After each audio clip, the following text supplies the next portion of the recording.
crypto, made easy with Zypto. Blockchain, Web3, crypto, and DeFi. Crypto, made easy with Zypto. Blockchain, Web3, crypto, and DeFi.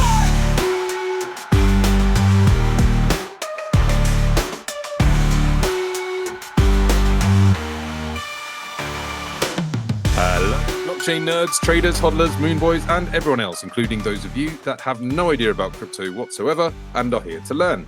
So welcome to the Crypto Made Easy with Zypto podcast.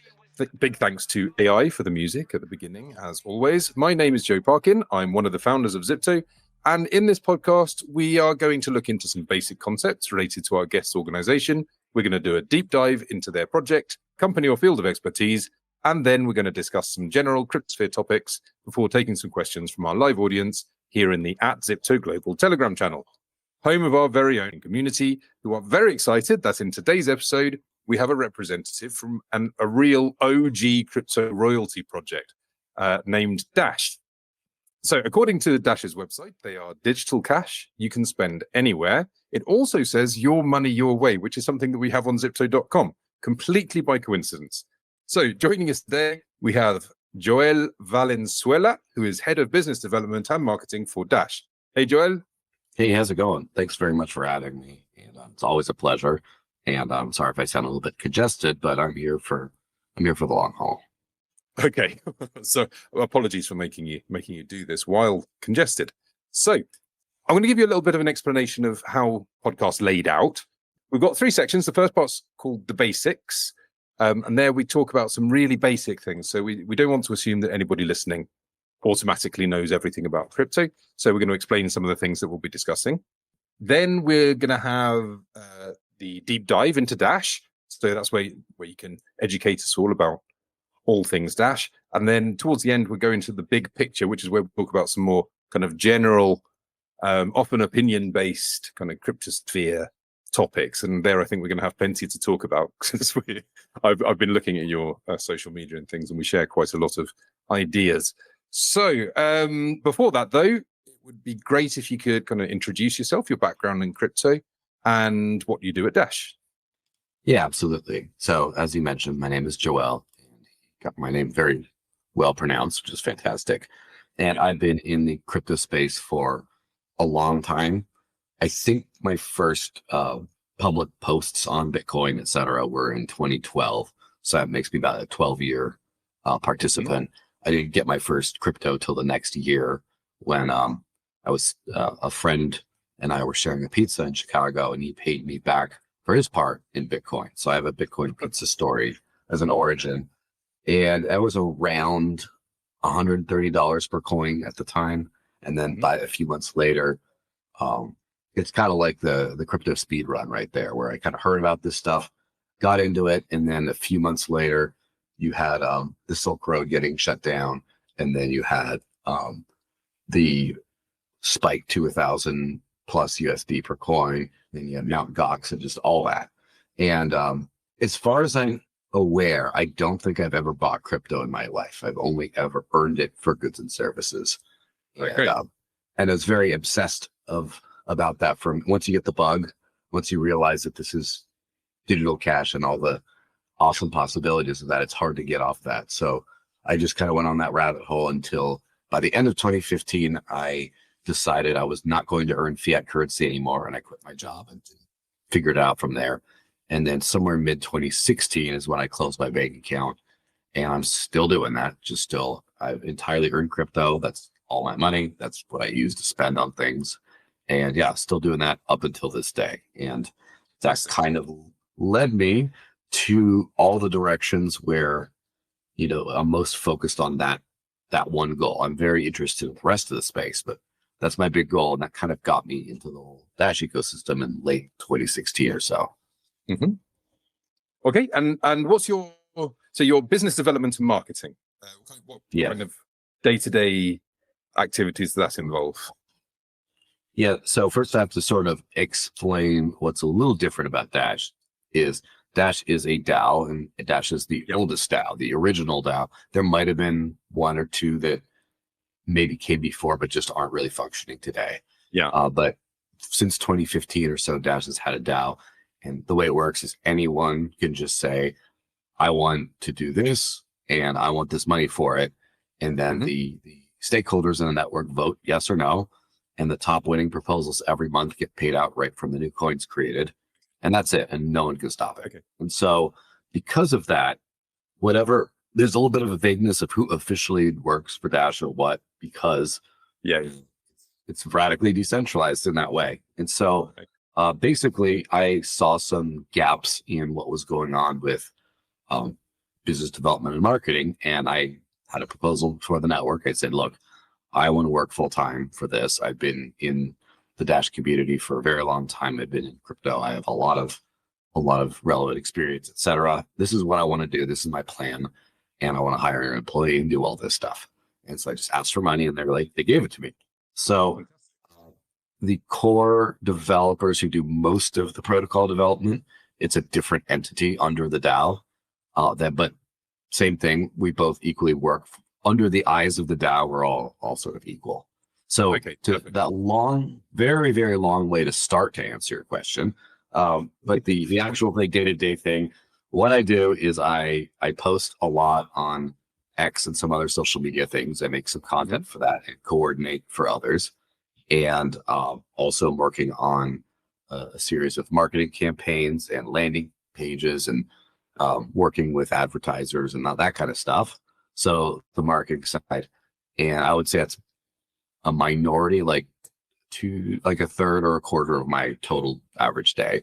And then my most of it is the business development side, where I go and do things like hassle innocent companies like Zypto and say, you have Dash yet? You should take Dash. Here's why.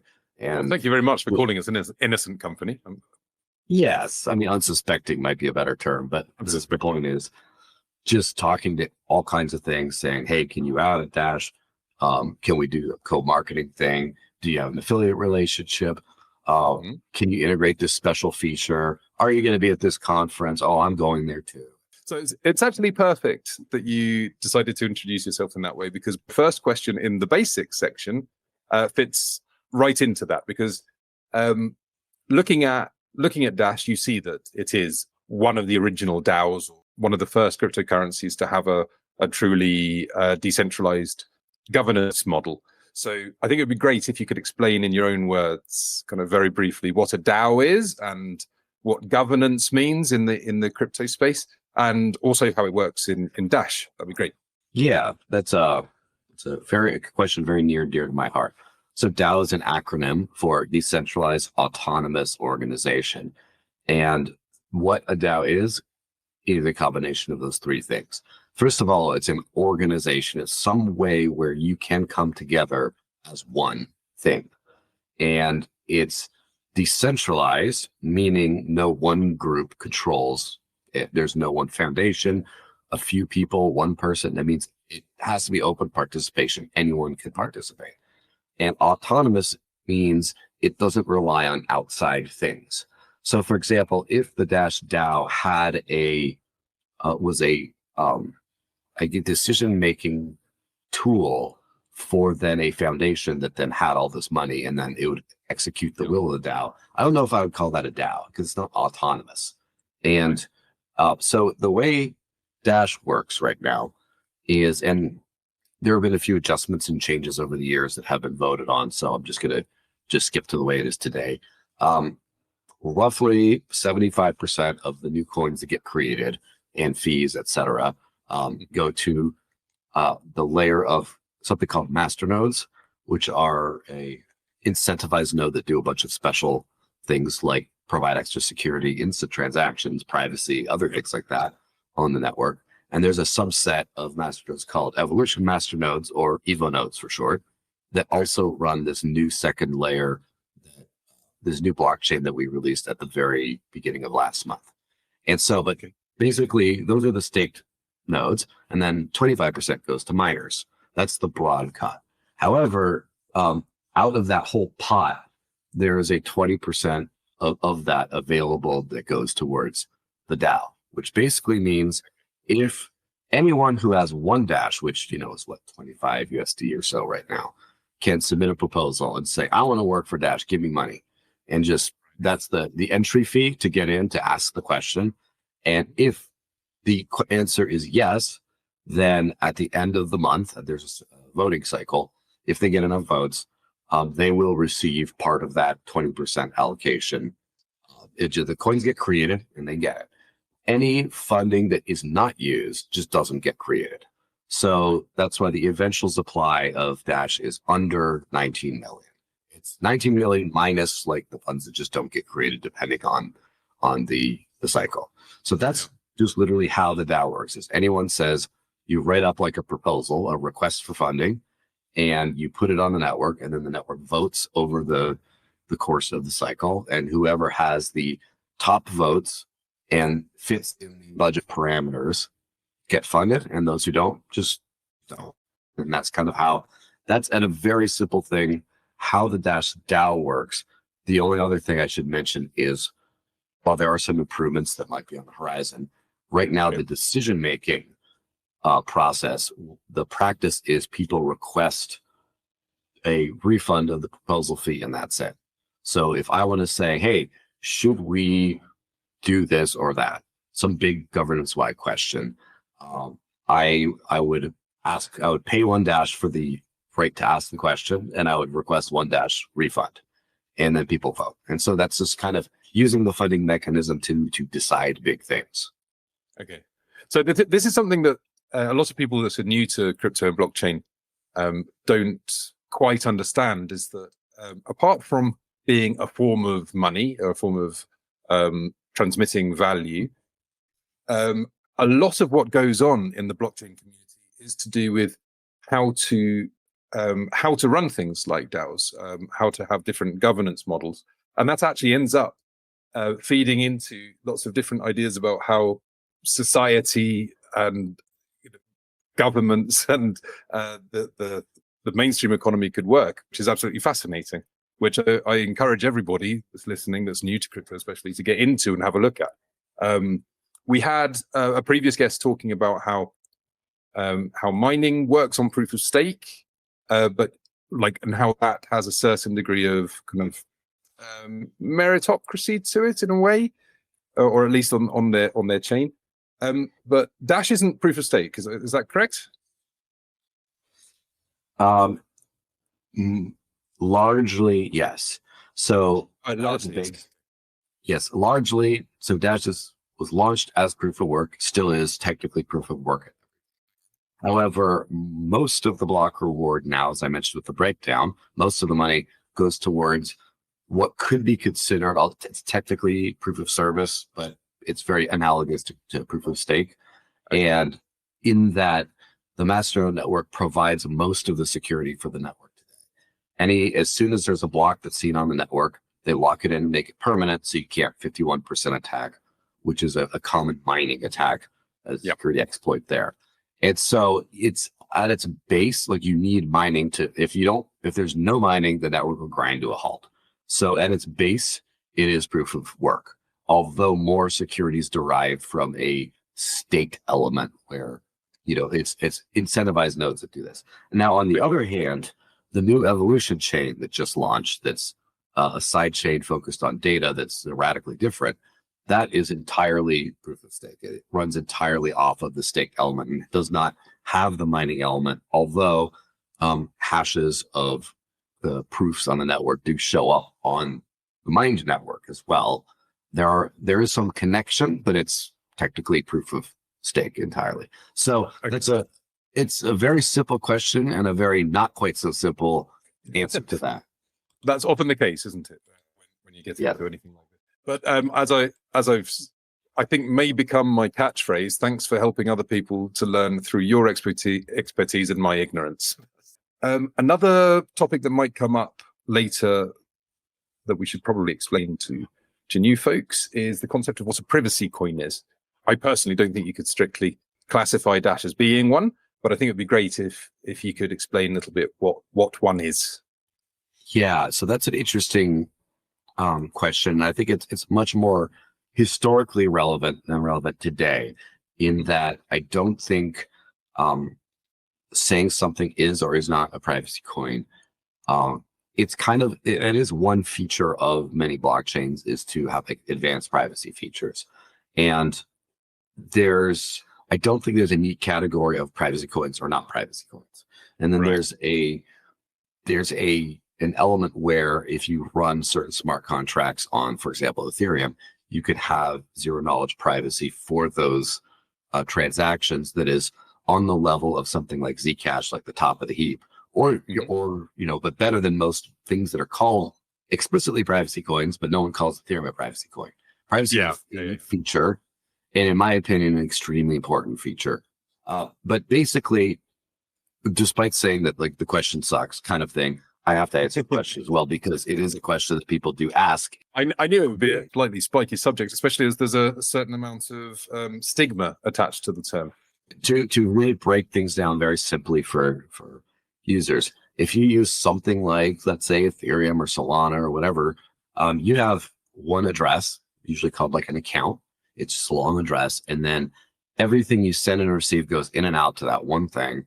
And you can just put it into a block explorer like Etherscan. And if I sent you money, if I tipped you, I'm going to tip you like 0.1 ETH or whatever it is. Then I can look up your address and see how much money you have. I can see all the tokens you have. I can see all the smart contract operations you've done, the NFTs, everything.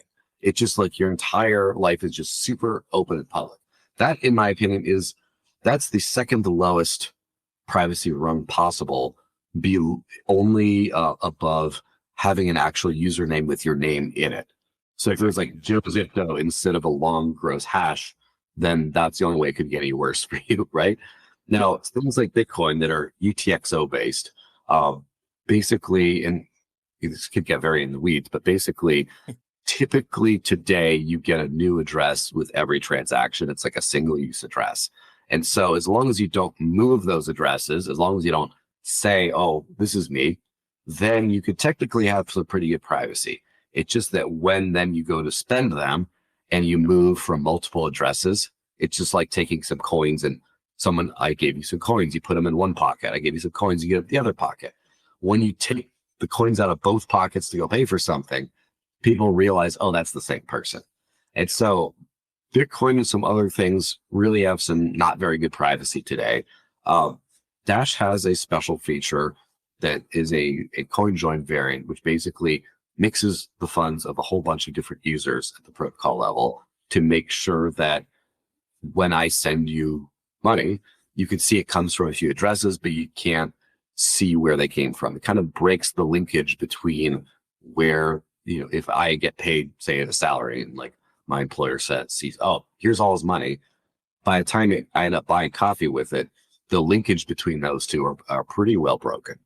And there's a new system on the Dash wallets that's coming up probably later this week, which uses this new evolution chain, which is a whole nother kind of subject. But basically, that has usernames and contact lists on the blockchain level, so that if I friend you on the blockchain, now whenever I send to you, it automatically generates a new address, etc. But the benefit of that from a privacy standpoint is you don't actually have to expose any address. I don't actually show an address, like post it on the internet somewhere where someone can take that and start harming the privacy.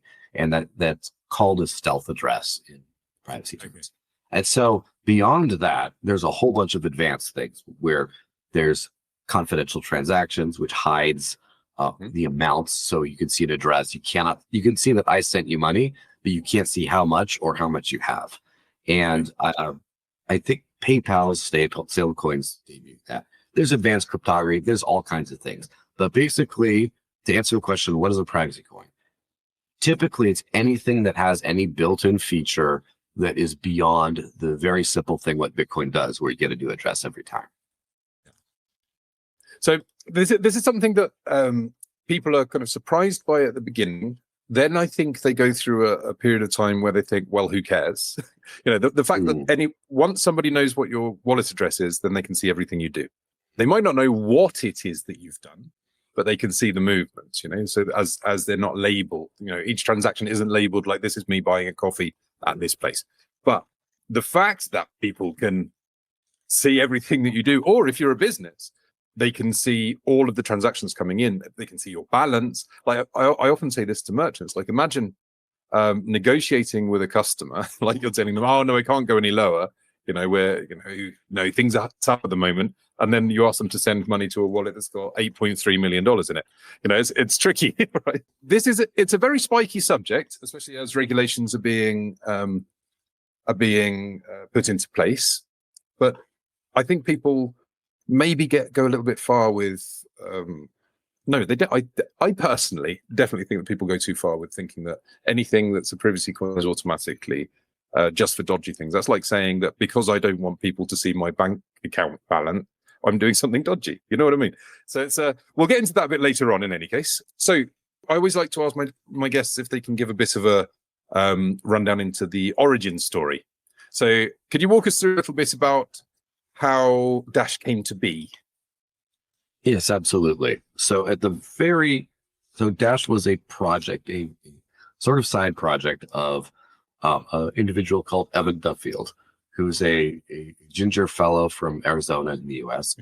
And I've met him a couple of times, and he is definitely one of those top world geniuses I've met, who's maybe a little bit too smart for this planet to where, some things get a little odd. But basically, it started for a very brief time, like a week, called Xcoin, because its first feature was the X11 hashing algorithm, which used 11 different mining algorithms. And very soon, it was rebranded to Darkcoin because its first big feature was this privacy feature that I mentioned. And the idea was for a very long time, there have been ideas and proposals to improve the privacy of Bitcoin. And a lot of these were in, the early days, like 2010, 11, 12, around that time. And some of them were to add zero knowledge cryptography. And some of them were to add more built-in coin joins or whatever else. And since they were rejected, you had coins such as Dash come out to provide these initial features. And then years later, Zcash was another one that was sort of like an attempt to add privacy to Bitcoin that ended up being its own coin. And so that was the very first thing. It was for a very brief period of time, the code base of Dash was based on Litecoin. It was initially forked from Litecoin. However, at that time, around 2014 and then 2015 or so, Litecoin was essentially an abandoned project. It was not being updated, etc. It just was kind of created. It was cool and then sort of abandoned. It wasn't until 2017 that it got picked back up again. And now Litecoin's actually a pretty widely used and respectable project. But during that interim time, Dash's code base got rebased off of Bitcoin instead. And so basically, it was originally meant to be a privacy-focused project that solved some of the problems with Bitcoin. Pretty quickly, the vision changed to be, or I would say evolved, to be more than just, we need Bitcoin with better privacy, but we need a better digital cash that works for the masses. There's a lot of holes we need. And so instant transaction settlement functionality was added that year as well. And around that time, the DAO was introduced as we already went over. And the name was rebranded to Dash, which is a portmanteau of digital cash, just all in one word. And so it's a great name, especially since digital cash all comes together and it means fast as well. It's one of those names that says what it does. Yeah, absolutely. And so that was kind of that's been Dash's vision ever since. Some point in 2015, at the end of 2015, I think somewhere around October, so almost exactly 9 years ago, Dash's founder, Evan Duffield, ended up presenting to Bitcoin Wednesday in Amsterdam this vision he called Evolution, where basically he said, we need some extra features at the protocol level in order for everyday users to use this. And he outlined things such as protocol level usernames, contact lists, savings accounts, the ability to make recurring payments, things like that or just make sense from a financial standpoint. Yep. So the Evolution vision ended up turning into an actual project on Dash and ended up hitting many, many, many delays over the years, all kinds of things. And it's finally this year is a real thing that's released on mainnet that constitutes a new chain, et cetera, that works in tandem with the Alpha chain. I know these kinds of things can, they seem like they're eternal. And in the crypto spaces and many other spaces, a lot of these things get abandoned along the way. So I'm always impressed by everyone that's got the grit to keep on going and actually, get to the end of these. Yes. These projects. I think it's worth pointing out in that context is Dash's founder ended up moving away from the project in 2017, just sort of took some personal time off and then did some side research projects, basically floated off. And then there was another fellow who ran the core team for a few years, roughly from 2017 to 2022. And then he left the project. And right now the lead developer, Sam Westrich, also known as Quantum Explorer, who has personally coded up a good chunk of the Evolution release, is sort of the technical figurehead. There is no figurehead for Dash at the moment, I would say. It's sort of split between myself as a public kind of facing and, sort of running the business side of things. And then Sam Westrich is the lead developer. And sort of between the two of us, we're sort of the Dash heads. But I think it's worth pointing that out because a lot of projects are extremely tied to their founders, or when the founder moves on, they experience a precipitous decline. And it's kind of worth noting that Dash has gone through several generations of leadership and now is kind of has like kind of two leaders more or less, and is still kicking better than anything. So it is something that's very rare in the crypto space to really have. Very, very rare. In fact, surprisingly rare considering that the end goal, or so many people would say, is full decentralization, where actually most projects are very much centralized in the sense that their founders are still at the wheel driving them forward, where actually the goal for a decentralized organization should really be to make it so that it can operate on its own without you being around. But that doesn't tend to happen. So I was just going to go through one by one some of these interesting functions.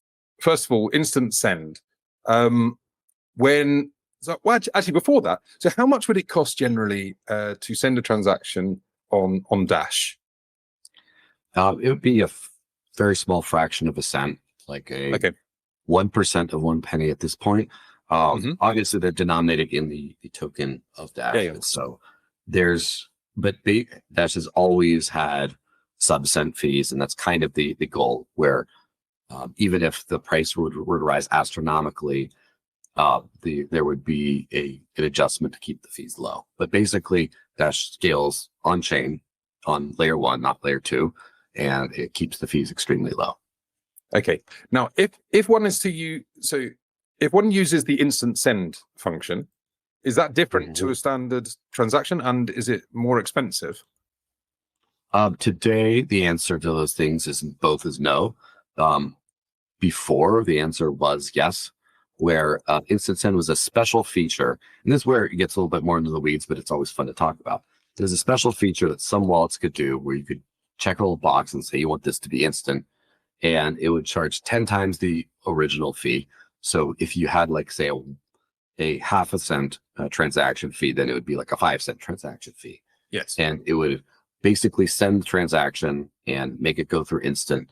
The technical way that is achieved is, even though it works like a roughly Bitcoin or Litecoin style cryptocurrency, what the Mastodon network does is they place what's called an instant send lock on the transaction, which prevents it from being moved or spent in any different way after the lock, which basically makes it irreversible in about a second or two. And what improvements that have happened over the years has been, first of all, now that applies to every transaction automatically, rather than only certain ones where people explicitly do something. There is no extra fee. And now the lock isn't like a single lock. Like, if I sent you some Dash and you immediately send it to someone else, and then they send it to someone else, every single one of those hops, even if it all happened in the space of 10 seconds, would all be permanently settled the whole way. And you wouldn't have to be like, well, let's wait for this to settle in before we can do another one. And so basically every single Dash transaction is instant right now, and is permanent. And that's the way it works. It's determined. And one thing that's very important to point out is it's deterministically settled or absolutely settled, meaning that once it's locked in, there's other than a catastrophic network failure, there's no chance of it not going through. Whereas the older kind of security models, such as what Bitcoin uses, are probabilistic, meaning that if you wait for 12 confirmations on the Bitcoin network, there's an extremely low chance that that could be reversed, but there is a chance. You're using the probabilities. So, and this is something that people like ourselves, we working in the payment space, we're constantly having to decide whether, how much risk are we willing to accept when confirming a transaction? So how long are we going to wait? Because obviously the more confirmations that happen, the less likely it is that it could be reverted. And that's what makes it that people are having to sit around waiting and waiting and waiting for a Bitcoin transaction to go through. Especially if there's network congestion, so this kind of thing is super important for adoption, and much more important than people realize a lot of the time. The next function was private send, which you've already pretty much explained. So essentially it kind of mixes up coins between different users, so it's harder to see specific transactions. The master-node network was the other thing that I was going to ask you about, which you pretty much already explained. But was that part of the new evolution chain, or was that always present? Sorry, excuse my ignorance. No problem. The master-nodes have been around since about 2015. It's at the end of last year, the evolution master of the special kind. So a master runs what's called Dash Core, or the main Dash chain. And evolution masters run core and platform, meaning the legacy chain and the new data network as well. So that's what's new, is late at somewhere on the end of last year, evolution master nodes got implemented. Okay, cool. So apart from evolution chain, are there any other specific developments or things happening at the moment that you'd like to tell everybody about? For the moment, that is kind of the big thing. What I would kind of say, the evolution release, it basically is the launch of an entirely new cryptocurrency network and project. So first off, it has a completely separate blockchain, where the Dash chain, as I sort of mentioned, is more of a legacy UTXO Bitcoin style one that has these special features built on top of it to make it much more efficient. So Whereas would you yes. Would you describe the evolution chain as being an L2 or not? The language, it gets very, I would say, an enshrined sidechain. That's the best I could say, the most detailed, because it's a completely separate network, but it's for a completely separate purpose. It's not like most things go on one chain and settle to another one. So in that case, it's not like an L2. And also, the vast majority of L2s have completely different security assumptions and validators. And whereas these are, in this case, the same validators that run core run from the platform chain. And so enshrined is kind of a term that you use to say, for example, when Tezos has enshrined rollups, that the same validators do the L2 as well as the settlements on L1. It's kind of enshrined as sort of the term. So that's the closest I would say to that. Okay, so we're going to call it so it's an enshrined sidechain, because we've had quite a lot of conversation about types. L1, L2, and L3. Yes. Up until now, and now also enshrined sidechain. Cool. Brilliant stuff. So we're going to move on now to the last section, where I know that there's plenty for us to talk about as well, which we call the big picture. You've been voluntarily unbanked some time, as you mentioned earlier. What would you say are your main motives for wanting to stay outside of the banking system? Yeah, so in the very beginning, my motivation for getting involved in cryptocurrency, I was always more of a precious metals person, like gold and silver. And because at a very young age, I would say, in the early teens, I learned about the history of money, how things work. And then you learn about central banking and fractional reserve and getting rid of the gold that was backing currency. And I just wanted to live on sound money. And that was just my one thing. So it's very analogous, I guess, to maybe a Bitcoin maximalist today who just wants to have BTC denominated wealth. That's their big thing.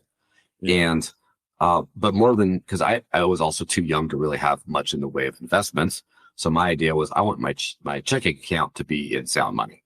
And Yeah. Peter Schiff had his gold-backed debit card at the time that I was looking to kind of get into. So I like to tell people that Peter Schiff got me into crypto, which is kind of funny. But the point is, after you start going down the rabbit hole, you realize that you don't have custody over your funds. Yeah. If you have them in a bank, the bank doesn't even have them. They often don't even exist. Yes, most banks in the U.S., to my knowledge, don't even have to have any kind of reserve for your money. So your money's just not even there. And I don't like that, right? I like liberty and sovereignty. I like the fact that I like people to be able to do what they want with their own lives, as long as they aren't hurting anyone else. And part of that means radical ownership of everything they have. And this is what a decentralized digital network that, like, for example, the original Bitcoin vision and definitely Dash today, and then plenty of other things like Zcash, Monero, whatever else, is from a money standpoint, but as well as like data chains for, where your social media posts and your content, where does that live, etc. Just having that in a radically free and self-ownership and self-sovereign kind of way, in my opinion, is extremely important. And so the bank thing, I didn't really think about shutting my bank account. I wanted to only earn Bitcoin. I was kind of using only Bitcoin, and every once in a while I was selling for fiat in the bank to pay for rent, and then that's it. And at some point, there was a mistake on the bank side, and someone basically severely overdrafted my account and it was a fraud thing. And thankfully, the bank reversed it. But even checking, they're saying like, hey, this is a deposit slip they used. And it was some random scrawling that wasn't even remotely my name or my signature or anything. And it's like, you mean you let someone just doodle on a piece of paper and just take all my money? What the hell is this? And so for security purposes, they had to close the account. They're like, we got to close your account and reopen you one. And I said, yeah, just let me hold off on the reopen one for a second. And I just never went back. It wasn't like a conscious decision, really. I was just like, nah, let me just not do this right now. Because I just been burned. And then I just thought, you know what? I don't think I need to go back. And I never went back. I'm here thinking when we mention things like fractional reserve or the fact that people are concerned about that anybody could be concerned about if money is real or not. I think it's still the case that a large percentage of the general population have no idea about any of this. So do you think we can explain to the general population the need that there is for decentralization or self-custody of funds without first explaining how fiat money works? Because I genuinely think that it's probably around 2% of the world actually knows that it's a lot more unstable than they think. Yeah, it really depends on which exact person you're speaking with, but maybe I'm just an optimist, but I think I give the average person a lot more credit on their understanding than most people would. They just have very general concepts and it's very focused towards the immediate things that matter in their life today. And so they don't understand fiat's a scam. They don't understand this and that, but they do understand at some level that you can buy some things with cash in easier ways than you can with any digital payment method. At the same time, they trust cash at the end of the day more than they trust their bank account. And at the end of the day, if they try to withdraw cash at a certain level and they get asked a bunch of questions or get told no, there's limits, they will get afraid if they really think that will happen. And it's intrinsic in us that we understand that that's not good. That it's my money. I need my money now. And so when you get to these concepts like, self-custody, decentralized network, custodians, that's all this nerd stuff that we talk about, right? But it is very inherent to people's understanding. And I think that a lot of times people are just very short-term thinking, and they just say, why do I need this if I can already buy anything with my card, whatever. And that's not a dumb throwaway question. That's a challenge. That's a real question. You have to have an answer for that. Why should I? What can I not buy?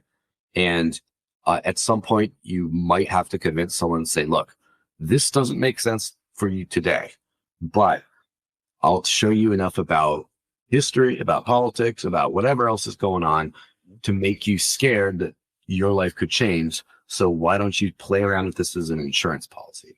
And it is funny how this conversation for me has gotten orders of magnitude easier over the last 4 years during the entire. I think there's one thing in particular, which is inflation. I think I've got the feeling that since COVID, with the amount of currency that was printed, I think a larger percentage of the population started to understand what inflation actually is, because it's been sold to people as being things getting more expensive rather than the truth, which is it's your money getting less valuable. However, I do feel like people are starting to get it. That's kind of more the direction I was going in. Yes, because it's real. It's real. It's not theoretical. That's the problem. It was theory before. It's for nerds.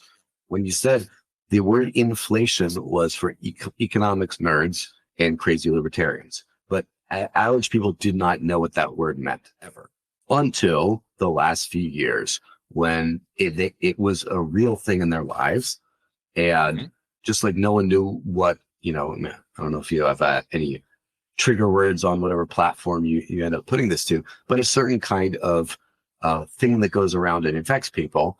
There was a certain term that no one had any kind of conception of that existed. And then when everyone in the world got it and it affected everyone, all of a sudden people know what that is. It's the same exact thing. People know enough to survive on a day-to-day basis. And what investing of any kind is doing things that make no financial sense today because you will hopefully profit very much in the future, do a lot better. And freedom investing is the same thing.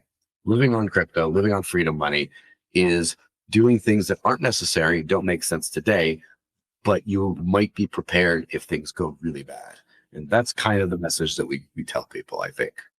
I think it's interesting you use the term freedom money, because this is something that I've been saying quite frequently, especially with regards to the United States, that at some point, I think it's almost inevitable that American citizens in particular, due to the nature of the origin of the nation, will understand that centrally controlled and issued currency is very problematic, because as the states were founded on separation of state and religion, but also one of the major driving forces was to get the bankers out, so to stop them from controlling everything.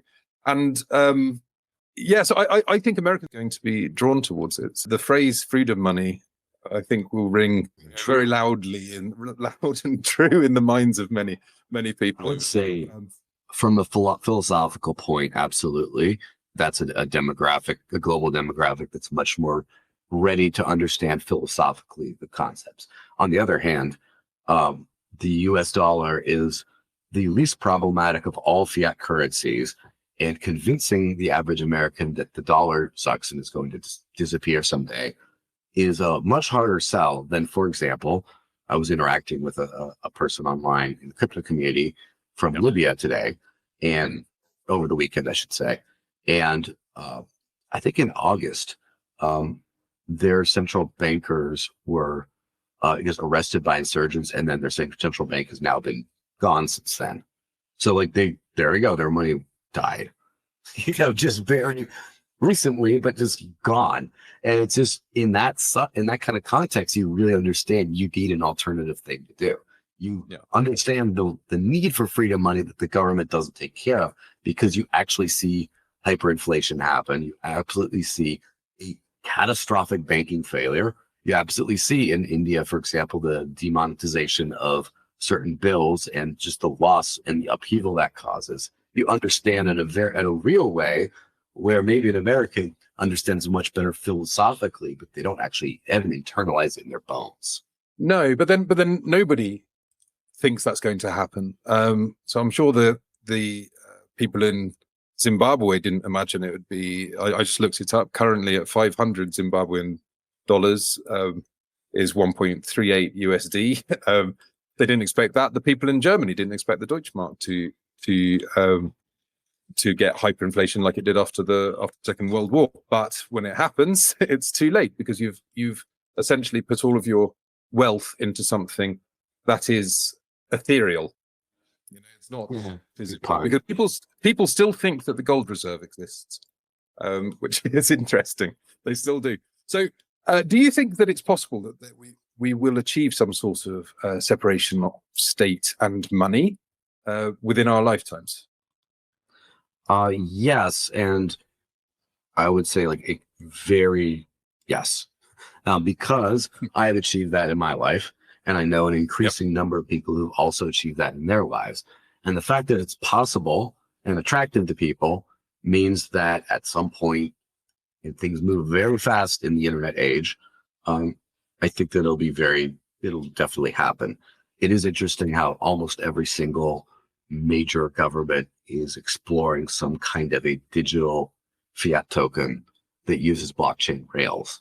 And so already the tech companies, or more specifically the tech companies behind allegedly decentralized networks in some cases, are sort of replacing the banks as far as the conveyors of the central bank currency.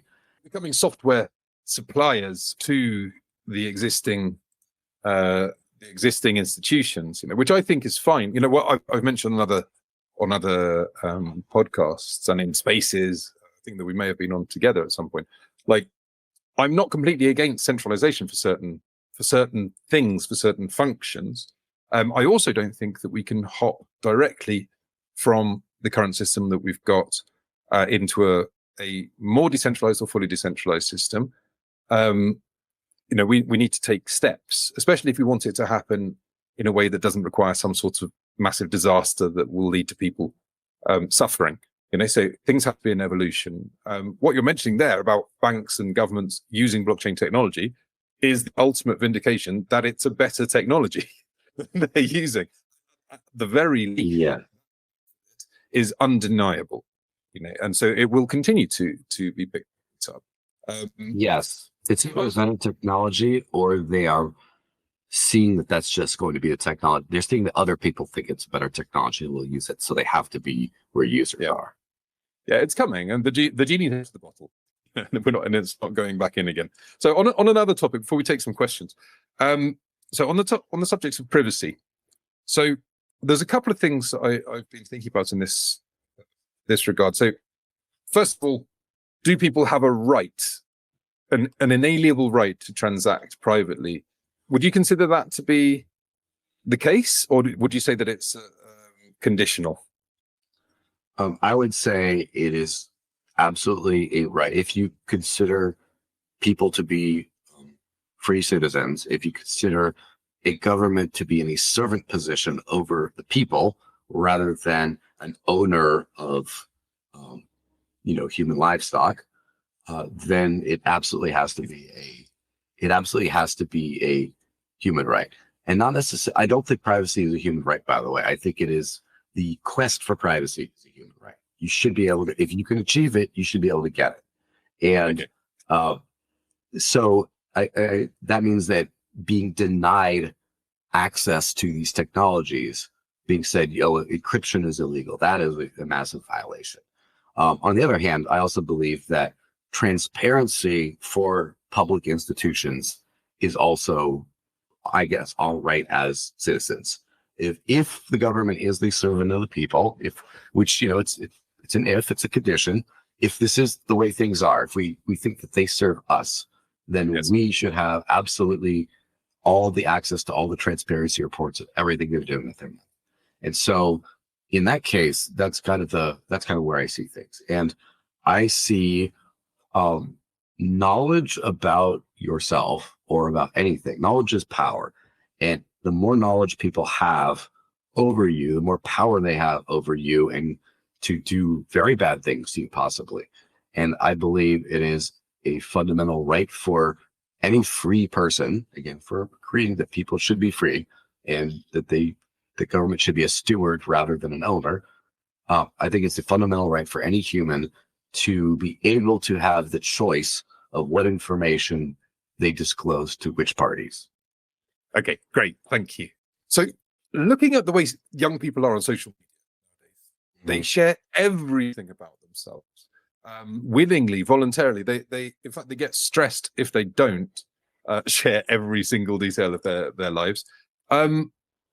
What chances do you think there are that these same young people are also going to be concerned enough about the privacy of their financial activities that they will kind of join this movement to be able to transact privately and privately and freely between everybody? It's not just about privacy, obviously.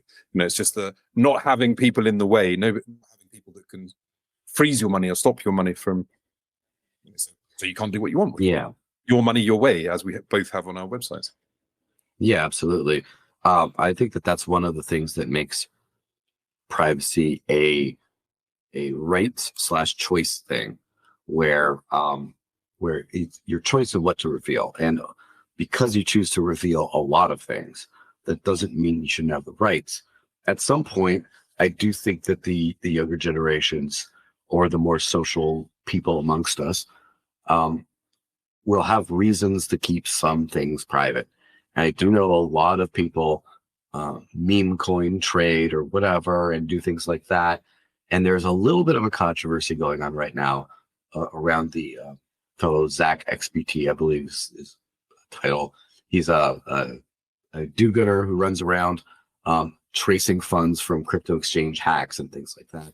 He revealed that some influencer had a certain position in a certain coin that he was talking about, basically pumping and dumping his followers, right? Just set dumping on his followers. And the concern around that was that you just revealed this guy has a lot of money and that could pose a significant safety risk to this individual. And so I know of people in the crypto space that have already suffered, people that I know very well that have already suffered home invasions and things like this.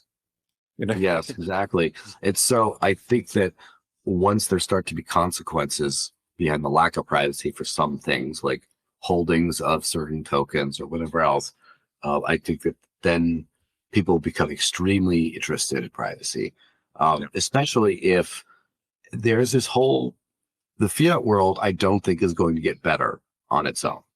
And as long as people are using the banking system and other things like that, whenever you say, oh, where did these funds come from? Or what do you need this for? Or oh, we're going to change your credit score because we see you engaging in high risk activities such as buying and selling cryptocurrencies. When these sorts of things start to happen and have real consequences on people, I think that they're going to dive headfirst into privacy and just say, none of your business. Yeah, I think that could be extended out to the whole concept of privacy and what people share on social media, because there are more and more examples of people, falling victim to stalkers, kidnappers, all this kind of thing, because they do reveal so much about what they do, where they do it, and with whom they do it. So hopefully hopefully this current trend of sharing everything online will go away before too much longer. I actually do see signs of that in teenagers that I know. They're kind of stepping away from social media and wanting to spend more time in person with people, for example. So I'm also a very positive, optimistic person. Yes, on that non-crypto side of things, I do have to give a shout out to two people. First of all, my very good friend, Naomi Brockwell, who's one of the very best privacy educators in space. She's had quite a lot of success in creating content for TikTok, ironically, making very short form skit videos about how privacy works that are very entertaining and well made and are resonating very well with like teen and young 20s female demographics. Which is Naomi. Make sure everybody gets it. Naomi Brockwell. Yes. Okay, great. And so I encourage everybody to go and look up Naomi Brockwell. I shall do the same. Yes, and she's a very, I would say, kind of a former crypto influencer, in that she is very deep into cryptocurrency, but got very deep into privacy after a stalking incident in her life, and is now one of the premier experts and educators on privacy out there. But as I bring her up to mention that even in these kind of, even in the very young and female demographics, she's had a lot of success on that issue. And there's another TikTok creator who's much less purpose driven on this, I guess. But Not Khan Jr. is the name, but I guess Say again, sorry. Not Khan Jr. NOTCON. NOTKAHN, either JR or the whole word. I like Khan. Yes.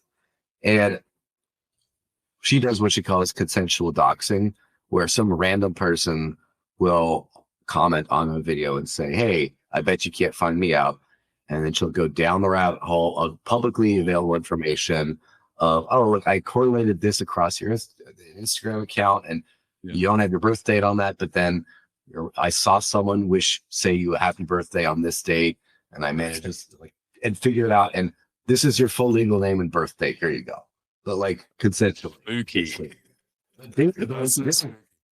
In a very fun way, but still as a way of getting people to think about the information they share online, because based on one breadcrumb, you can get your entire everything about you revealed. And some people think that, oh, look, yay, she guessed my birth date, but then identity theft comes next. You can be very, very careful about this kind of stuff. And so there's a few others that do the same, do some other things. There's a fellow called Jose Monkey who takes a single picture or video and uses Google Earth and things to find out exactly where in the world this person was. There's a bunch of fun things like that out there. But I think that awareness around privacy is going to be growing amongst the younger generations. But that ties back into everything that we've been discussing about blockchain transactions, because I was talking to someone at one of the companies that we work with for KYT, so checking if wallets for incoming transactions are linked to dodgy stuff, basically. So and he said something to me which I thought was really good, which was, if I were wanting to do money laundering or anything like that nowadays, I definitely would not do it through crypto. Of all the ways, using something that is so traceable, very, very bad idea. He said I'd much rather do it in fiat. Which is something where the market is. TD Bank in the last week, I believe, just had a $3 billion settlement for money laundering. Yeah. So I mean, and it's all the time. The banks launder all the time, and then they just get a slap on the wrist and continue. So I want to hear anything about using radically public, transparent blockchains as a way to hide money, especially when the government conveniently loses $1 trillion here or there and can't account for it. I want to hear it. Indeed. Right. So we've gotten quite far over time already, but I'm just letting it go because it's nice having a different kind of chat, because I think people need to hear this kind of thing, and I think it's all part of what the crypto space is. So we're going to open up to questions. Right. So I'm going to go with this one. It's about Dash and Thorchain. So what are the implications of the Dash Thorchain integration for cross-chain liquidity, and what advantages does that offer users? Yes. So there's a lot in here. I'm going to try to not spend too much time. Thorchain is the premier network that allows people to do cross-chain swaps very easily. It's a cross-chain Uniswap is the easiest way to think about it. Since the early days, the chaos net days, as it were, of Thorchain, 2021 or so, I have been aggressively pursuing trying to get Dash listed on that platform, and Thorchain gave some very specific overtures to Dash that it was going to get listed. An entity in the Dash ecosystem, the Dash Investment Foundation, bought about $100,000 worth of Rune, the Thorchain token, in order to help seed a liquidity pool, etc.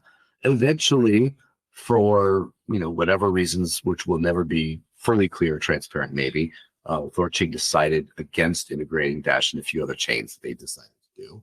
And we're not really explicit about it, still are not to this day.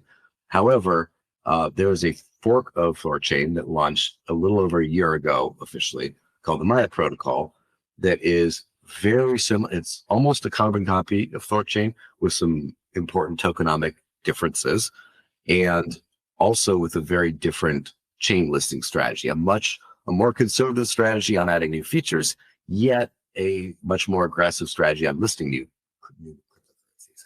And Dash was the first coin listed on Maya protocol. So now, if you want to swap from any Thorchain asset to Dash, for example, it's a two-step process where, let's say you have Litecoin, you swap Litecoin to Rune on Thorchain, and you swap Rune to Dash on Maya. And this is becoming aggregated to where it takes, very soon it should be a one-click thing, so you won't even know you're using two different things. And so that's where Dash is now. Dash is very popular on the Maya protocol, and we work very closely. They're a fantastic team, very good, very aligned, and big fans. And there's a few integrations that we have actually that will be using the Maya protocol to go between different blockchains and Dash in the future. So that's kind of where it is. I am pretty close with the Thorchain team as well. They're great people. No ill will behind that. Everything worked out for the best. Thorchain is a fantastic project. The Maya protocol is a fantastic project. From my knowledge, Chainflip, which is the third one, is also a fantastic project. And I can't say enough good things about them all. Fantastic. Yes, I know some of the people from there as well, and I can confirm good folks doing great stuff. So there's another question here. So it's regarding what types of dApps there are. So, but does Dash have any kind of Dash dApp ecosystem? Yes, so it's very new because a lot of functionality that maybe on other chains that have similar structures to legacy Dash sort of rushed to build something that didn't really work super well, like token standards on Bitcoin Cash, for example, or ordinals or things like that ended up being on UTXO chains. A lot of that sort of just didn't get prioritized for Dash because it was all, let's do it on the Evolution chain.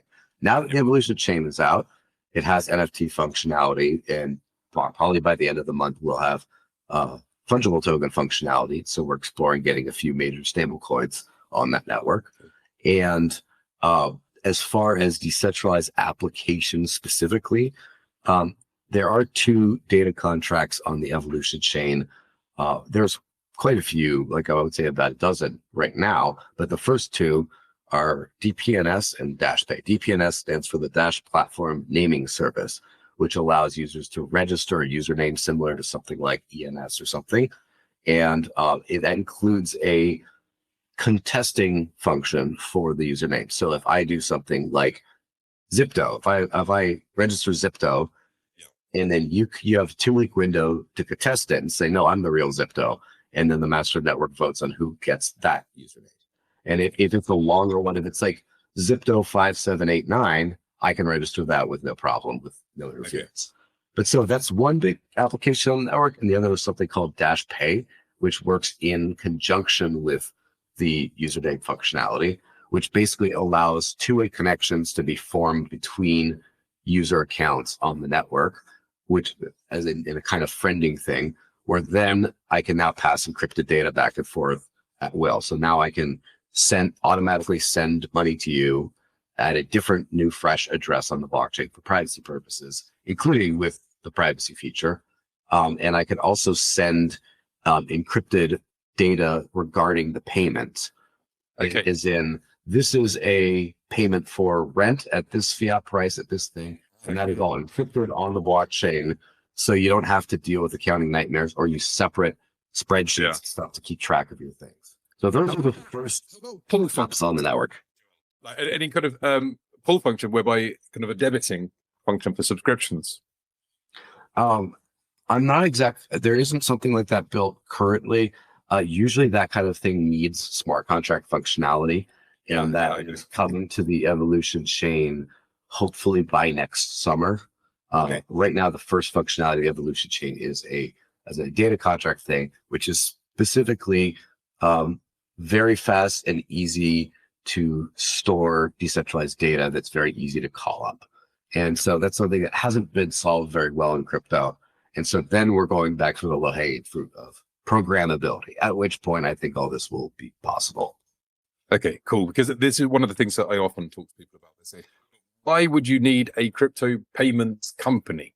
I say, because the blockchain actually doesn't provide all of the things that you need as a merchant in order to to receive payments, like things as simple as what the payment's for. Your order ID. This is for 2 pairs of red shoes and 1 pair of blue shoes. When it came through, what the equivalent. Well, in our system we add in Zypto Pay, obviously, we've also got all the stuff that you need for accounting, like what the fiat equivalent was in the moment that the transaction went through and stuff like that. So, yeah, it's weird having a system like ours it can seem weird, but there's some stuff that people need for practical purposes. So, look, the final question here is Zypto related, and I'm going to answer first of all. So, are there any forthcoming collaborations between Dash and Zypto that we can share? Well, I can confirm that Dash is very high up in the list of the next blockchains that will be integrated on the DeFi side. Dash is already been integrated on the payment gateway side, and yeah, we're speaking parallel about ways that we can work together for cross-promotional activities to boost brand visibility of both platforms and get more people using them. Okay, so we're going to wrap things up for today. Everybody listening, please do be sure to visit dash.org to keep up to date with everything that they're doing. And thanks for listening to Crypto Made Easy with Zypto. If you found this episode helpful, interesting, or you appreciate the effort that goes into making these things, we'd really appreciate it if you could subscribe so you don't miss future episodes. Feed the algorithmic gods of the internet. Keep them happy with thumb up and 5 stars, positive comments, etc. You know what you need to do. Obviously, visit Zypto.com to find out about what we do. Download the app. We've got lots of updates happening. The app will look completely different to how it looks right now. Every couple of weeks, basically, we're adding new stuff. I've been Joe Parkin, and I'll see you again very soon for another episode with another great guest. Any closing statements, Joelle? Yes. Your phone is spying on you. Fiat's a scam. Live on crypto before it's too late. Thank you very much.